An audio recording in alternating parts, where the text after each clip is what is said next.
Straight ahead on Folks, a look at some women who work in the sugarcane fields of St. Mary Parish. What is the state of the arts here in Louisiana? Well, we'll find out from Derrick Gordon, the new executive director of Louisiana's Division of the Arts.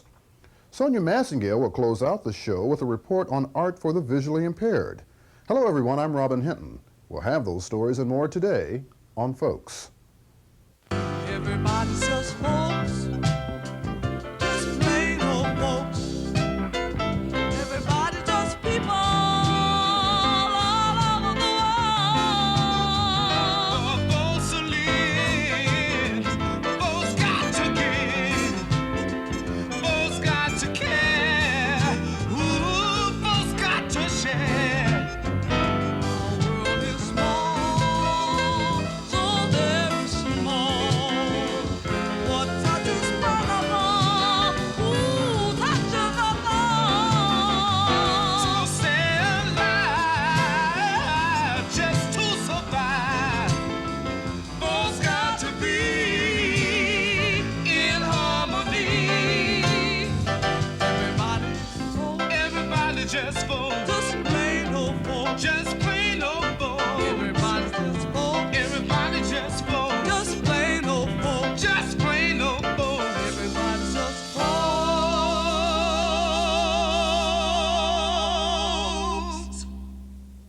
Hello everyone and welcome to another edition of Folks. It has been nearly a month since we were last together. Since that time, Louisiana Public Broadcasting has moved into its new facility, and it's really nice. The studios aren't quite ready yet, but we won't let that interfere with the program. Topping off today's show, we have a report prepared for us by Tika Laudun, one of the staff photographers here at LPB. She recently traveled to St. Mary Parish and brought back for us a glimpse of life in the sugarcane fields. Little has changed for women laborers of Teche country since sugarcane was first introduced to the fields of South Louisiana over 2 centuries ago. Hard at work from dawn to near dusk, field hands labor side by side in a common effort to harvest the white gold. Linked by strong bonds of family, religion, and pride in their work, women of Louisiana's cane fields persevere through the struggles of hard times and making do. They do not dwell on the sorrowful, but revive themselves, living for spiritual victories. My work is honest, but if I had to do anything else, I wouldn't be out here in the field because it's hard work. It's not easy, but you make the best of it because that's all you could do. It's not to say that I'm uneducated. It's because I can't find anything else out there. I go and look for a job and apply for it, and I never hear from it. So I come to the field and they hire me out here and I just work out here. My husband lost his job and this is the only place that we could come to make some money. We have to walk a lot and we scrap the can and we cut it. Well, I'll be tired at the end of the day, but it's worth it. I stopped going to school and went to work to make some money. I was born in Sycamore, but I raised up there to Oakland in the shack. I was 10. The man let me went to work. I work in the field all my days. What I did not have, I put in garden. Got a place to lay down and got a place to eat. We used to have church in the field. I was happy like that, living like that. When I was cutting with hand, I used to cut with hand and throw it over in the heap, make a heap and had fly roll until the cane cutter come along. And when they came along, that's what stopped us from doing that. They cut the cane, and we come right down behind the cane cutter and pick that cane up and make us throw it over them heaps. Every night they had prayer service.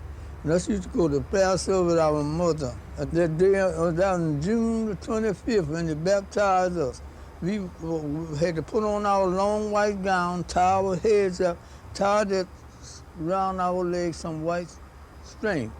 And us had got the mothers, old mothers, they guide us and lie to the edge of the bayou, and they had the deacons and things waiting for us and take one by one out in the water and stand you up. And the priest stand behind me, he have his hand behind me, head to hold it. And he said, in the name of the Father and of the Son and of this Holy Ghost, I baptized Sister Mary Wells in the name of the Lord Savior Jesus Christ. And just say amen, do that with me. And I came up and said, thank you, Lord, thank you, thank you, thank you. This is on the main line. Tell him what you want. Oh, call him up and tell him what you want. Well, if you're sick and you want to be healed, tell him what you want. If you're sick and you want to be healed, tell him what you want. Oh, tell him what you want right now. A fascinating contrast between the young and the old. Thanks, Tika, for bringing us that report. Okay, time now for a question from the Folks Almanac. Who was the first black woman in the country to earn a doctoral degree in political science? We'll have the answer for you later in the program. Our next segment features the new executive director of the Louisiana Division of the Arts. His name is Derrick Gordon, a Louisiana native and the first black to hold that position, not only here in Louisiana, but nationwide. He and I talked recently about the state of the arts here in Louisiana. Well, the arts in Louisiana are continuing to grow in spite of some financial setbacks. I think the whole state is experiencing some difficulty, and as with any state department, we are also feeling a tightening of our belt, so to speak. But in spite of that, a number of organizations throughout the state have continued to grow and are being recognized nationally for what they are achieving. The Division of the Arts is continuing to help those organizations, as well as some smaller organizations that are really emerging on the art scene right now, to improve the level of arts that they're providing to their communities, as well as trying to investigate some new ways of creating more interest in the arts. In particular, we are devoting some of our attention to arts and education in a strong attempt to get arts into the school curriculum, as we feel it's a very basic part of every student's learning experience to have the arts as part of the basic presentation that they go through. So the arts are continuing to thrive, and of course we could use some more support, needless to say. Besides the fact that Louisiana is your home, what made you decide to seek and ultimately accept your present position? Well, I think that for me personally, it provided not only the satisfaction of coming home and giving something back to my home state as well as my hometown, as I'm from Baton Rouge, but at the same time it was quite a challenge professionally in directing a program of a state the size of Louisiana. There are a number of basic needs for the state in terms of the arts, particularly in certain pockets of the state, and I think that the opportunity to try and provide art services to these communities, as well as to have Louisiana recognized on a national level for the quality of our folk arts program, the quality of many of our individual artists around the state, and some of our fine institutions. So I felt that it was an opportunity to make the rest of the country realize what gems we have here in Louisiana, and I felt that was a good one to take on. And as I said, personally, professionally, it was certainly an advancement for me. What do you find to be the most challenging aspect of your job? Well, of course, the previous director, who had done a fine job here, was Al Head. Unfortunately, Al had been gone for about 6 months, so the initial task was that of sort of pulling the agency back together. As I think with any business, when the leadership has been absent for a number of months, as it had been the case here, there were certain programs that needed to be tightened up and a certain amount of confidence that had to be restored in the agency. So a great deal of my time, both in the office and on the road, has been letting people know that the office is fully operational and that we are continuing to meet the needs and to be responsive to the needs of our constituents. That's been the first task. And it is a challenging one. It continues to be a challenging one. And I suppose the second is really to design a revised program. I hesitate to say a new program because there are a number of things that were in place that are quite workable and I think will continue to meet needs. But there are new needs that arise each day in terms of what organizations are trying to accomplish. They've reached a certain level of ability, and then their needs change. So in an effort to be truly responsive to what the state needs, we're constantly having to revise our programs. It's even further complicated by the fact that our dollars are less than they have been in the past. So fewer dollars must go further until such time as our financial fortunes improve. And that is perhaps the other most challenging and at the same time most important part of what I'm doing right now, is to make our dollars count, to help support the agencies that count and that are really making a difference in the arts in the state. What about the most rewarding? Seeing the arts happen around Louisiana is quite rewarding in and of itself. And I've been doing a lot of traveling since I have taken the position, going to places like Morgan City and Opelousas and seeing that even in some of the smaller pockets of the state, fine programs are happening. I was recently in Alexandria and attended a performance with the Alexandria Symphony and the Lake Charles Ballet. And again, seeing smaller communities, seeing mid-sized communities in the states cooperating and putting fine events together to meet the needs of their residents is really gratifying. And the level of interest that individuals in the community have begun to show and volunteerism in the communities to make these things happen, both financially and in terms of their time and commitment to them, it's very satisfying and very important for the continued growth of the arts here. How essential would you say the arts are to the quality of life here in Louisiana? Well, it's interesting that you choose the word quality of life. It's a term that I think sometimes has gotten a bad rap. And I think that the arts are terribly essential in that Louisiana in particular has a heritage of expressing its culture, expressing the true feeling of the land that we live in, of the way we have accomplished things, both I think in a monetary sense as well as in a spiritual sense. The arts continue to document as well as inspire individuals in Louisiana, and I think in any community, to advance, to improve, to really be creative. Sometimes that creativity turns to creative ways of solving problems in business, but the creative function, which I think is so closely tied to the arts, is perhaps the most valuable part that we really experience.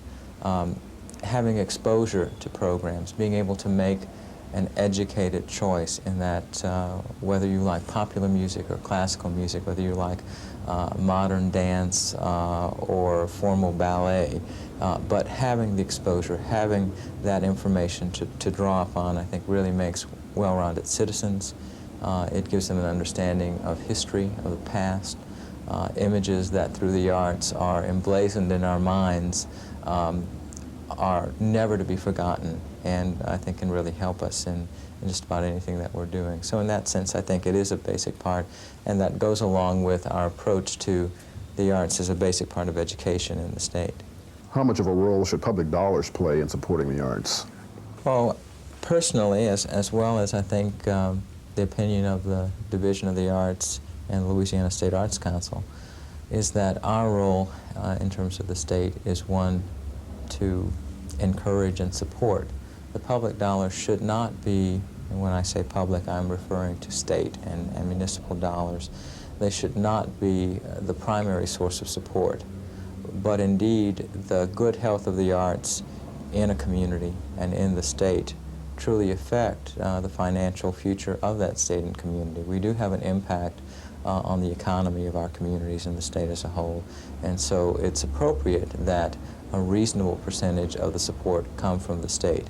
We're in a position where we can help make programs happen, yet should not be essential to the continued growth of that program. We are able to initiate activities through matching funds from community organizations, sometimes other federal organizations and funding sources. So I believe that we are a very effective catalyst in making things happen. How much of an impact has the state's money problems had on the Division of the Arts and arts programs throughout the state? Part of the history, I guess, of those woes predate my arrival at the Division. And I would say that about 4 or 5 years ago, the Division had a its highest budget to date. And since that time, the budget has been decreasing, as have other state budgets, based on the ability of the state to meet its responsibilities, and there has been some trimming. Our budget of state support right now is just a little over $1 million, and that includes the administrative costs of running the agency, as well as our grant funds. Consequently, we are having to reduce some programs that are important, but in a matter of establishing priorities, perhaps have to be put on a back burner until such time as we have funds to meet those needs. We have a mini grants program that we would like to put into effect, but have had to leave fallow for a couple of funding cycles now, which meets the needs of smaller groups that perhaps are not quite organized enough to get things going. We're having to have them work within their community with more organized organizations and try and meet their needs that way. Our ability to respond to extraordinary opportunities is limited in that the funds must go through a regular cycle, and there is high competition for those dollars. We have always had more requests than we had money to fund, but the gap has widened and widened as the belt has been tightened on our resources. Of course, the division also receives support from the National Endowment for the Arts, and we've been fairly successful in getting that support, and that certainly makes a difference in terms of our ability to meet the needs as well. In spite of the state's money problems, do you see the arts flourishing here in Louisiana? Well, I think that the spirit of the individuals involved in the arts is such that they will continue to produce. I think that increased support, should it become available, will certainly help that process along. But we will continue to work, as we have in the past, to bring the level of the arts up to where they should be for the state. Where in particular are you tightening the belt, and what are the priorities of the division? Well, the division, and I should refer actually to the Louisiana State Arts Council, the council just recently held a special workshop in establishing its priorities for the coming year. And there were 3 areas that they identified as being the most important. Those areas were arts and education, which I've already touched on, also arts development or regional development, which is an attempt to reach communities that perhaps to date have not established arts councils or are not getting the service that perhaps they should, and finally just general accessibility to all communities, particularly the minority community around the state, getting them more involved in the arts, helping to create opportunities for them to become more involved in the arts. And these 3 areas, I think you'll see in the coming year, will be receiving priority in terms of our funding. In addition to that, of course, the continued support of our major institutions and our local arts agencies, our arts councils around the state, who are providing a very viable network for getting services to communities. And those are the areas that we're really concentrating on right now. Derrick Gordon, Executive Director of the Louisiana Division of the Arts. Okay, time now for a folks flashback. This week's flashback takes us to the year 1983, when folks visited CBARC, the Cattle Bossier Association for Retarded Citizens in Shreveport. Why is work so important to the retarded citizens who work in your sheltered work program? It gives our folks a chance to be like everybody else. To mom and dad, they get a paycheck, an older brother or sister perhaps, they come home on payday and they have their paycheck. Well, our people have their paycheck too, and the message that they get from working and being paid for working is that, yeah, see, I too, I'm somebody, I'm important, I have a paycheck too. Our next story features a lesson in art for some very special youngsters. Here's Sonya Masingale. Kathy Nichols-Lee has a unique approach to art education. Since 1979, she's been teaching art to students at the Louisiana School for the Visually Impaired. When Kathy Nichols-Lee began her career as a teacher, she never thought that she would be in the unique position of teaching art to visually impaired students. But her own bout of vision troubles as a teenager made her particularly sensitive to the dilemma of visual impairment. I've always been interested in vision because of my own vision. When when a lot of us reach the age of puberty, we start having problems with our eyes, and I had quite a bit with mine. And I became interested then, but I never thought that I'd be teaching art to blind children. And it just came up by accident. It was something that I wanted to try, and I applied for, and I got the job. What prepared you to teach art to visually impaired students? I have a BS in art education, well, a master's in media. I'm certified in teaching the visually impaired, and that's the one that's done it. Certified in teaching the visually impaired because my degree in art education prepared me for K through 12 in art education. What were some of the things that you were confronted with when you first started to teach the visually impaired? Thinking of different things that blind children could do that would last the whole year. I thought I was going to run out so soon. And then I thought, well, I'm teaching elementary kids, and I taught 3 years of high school before that, and there were so many things that those high school kids didn't have. So I said, I'm going to think elementary first. And I started trying to teach them all the things that, that my sighted high school kids didn't have. They gave me so much trouble with them when I taught high school. And that's what I concentrated on, and the kids taught me a lot of things. Like, here's what we can do and here's what we can't do. And that's how I dealt with it. They taught me as much as I taught them. After a challenging first year, the pieces began to fall into place for Kathy and her students. Since then, she has managed to found a chapter of the Youth Art Council of America at the School for the Visually Impaired, and last year hosted an art exhibit that allowed the public at large to share in the unique projects of her budding artists. It was a three-dimensional art exhibit, that's what we call it. And everything has to be 3D, any kind of work, and we invite other schools to send work in. And our kids from kindergarten on up put their little work in it, and it turns out to be a really cute little show. We experiment a lot. Like, this is an experimentation. This is a casting of a hand, of someone's real hand. Then also for Halloween, we talked of masks and legends. And each student that participated in this assignment, they had a pattern to use, and they cut out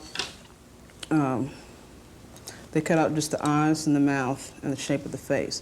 Anything else they built on it was theirs. And then according to the legends that we talked about, they had to write their own legend. They came up with some very, very good ones. Have you ever encountered any resistance from your students to what you're trying to teach them? A little. Like, some of them get, say, we get tired of the color wheel, so I want to make sure you know it before you go on to such a thing, or that kind of thing. Or if they have to do some writing, they aren't used to that. They feel that writing shouldn't be a part of this class. This class is supposed to be fun. Kathy's students now show little resistance to the work she's trying to do here. Although her day officially ends at 3:30, many of her Yaka Club members and advanced students meet in her classroom after hours for meetings or to work on individual art projects. What do you like best about working in art? I enjoy ceramics, drawing and coloring, and that's about it. We have such a nice teacher who's over at Miss Nichols-Lee. I enjoy being with her. And you enjoy your artwork? Yes, ma'am. Every week I'll bring home something that I made and give it to Mom. She's proud of me. I hope that as far as art education is concerned, that I make a difference, and especially in the lives of blind children, because I want, it's an important part of everybody's education, everybody's. And for too long it's been denied blind children. I hope that through them going out and maybe spreading it to other people, that it'll make a difference in the future. Art is not just relaxation, it's peace of mind, it's a way of life, it's appreciating, it's learning how to be aware and appreciating things around you in your environment. I took the kids to the state capitol. We did not go inside to look at the Senate, the deck, all that. We looked at the outside. We felt the relief around it. We felt the windows. We looked at the door panels, because the kids had gone there several times before with history classes, social studies classes. And so we always thought that this was a plain building. They never thought of of any kind of building, any of these things being related to art, and art is in everything. I mean, it's related to everything. You can relate it to science, math, music, dance. It's in everything. Thanks, Sonya, for that report. Okay, time now to answer the question from the Folks Almanac. Who was the first black woman in the country to earn a doctoral degree in political science? Well, the answer is Dr. Jewel Prestige, Dean of the School of Public Policy and Urban Affairs at Southern University, Baton Rouge. As you know, Folks is celebrating its 5th year here on LPB, and to commemorate 5 years of Folks, we have had our staff artist, Ann McNeil, design a commemorative poster for us. And here it is. We think Ann did a marvelous job, and we'd like to thank her for her efforts. Now, if you are interested in a Folks 5-year poster, write us and let us know. Send your inquiry to Folks in care of LPB, 7860 Anselmo Lane, Baton Rouge, 70810. We'll be sure to get one off in the mail to you right away. Well, that's our show for this week. Thanks for watching. Next week, Sonya will have the first of a 2-part report on aging, and I'll have a report on Congressman Bill Gray of Pennsylvania as we begin the first of our Pause for Pride reports in honor of Black History Month. See you then.